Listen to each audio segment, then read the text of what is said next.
Good evening. I'd like to ask a couple questions. Has anyone here been a part of a company that was merged with another company? Who has made investments in something? Who has invested in the stock market?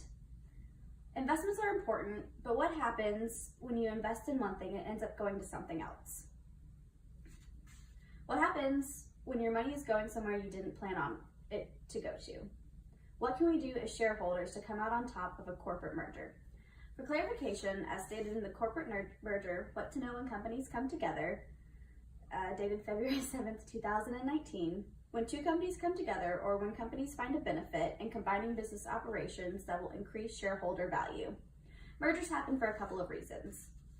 One, they merge to increase shareholder value.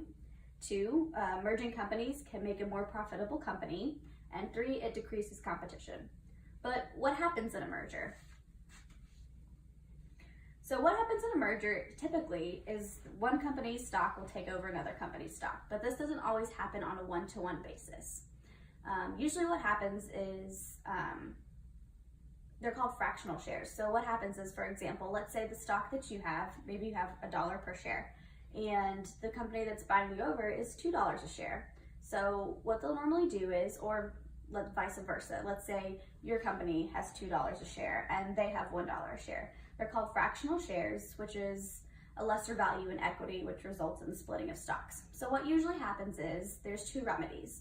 The first remedy is they'll cut you a check for the market value of your stock, or they will round your stock down.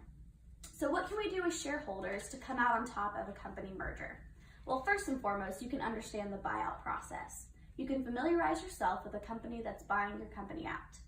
Second, you can take goodwill into consideration, goodwill being intellectual property, which can really help you come out on top. For example, let's say the company you've invested in is doing very well, and let's say your share is worth $2 or your stock is worth $2 a share. Well, that doesn't account for intellectual property, which is an example of goodwill. So your share could actually be worth $3 or $4 a share.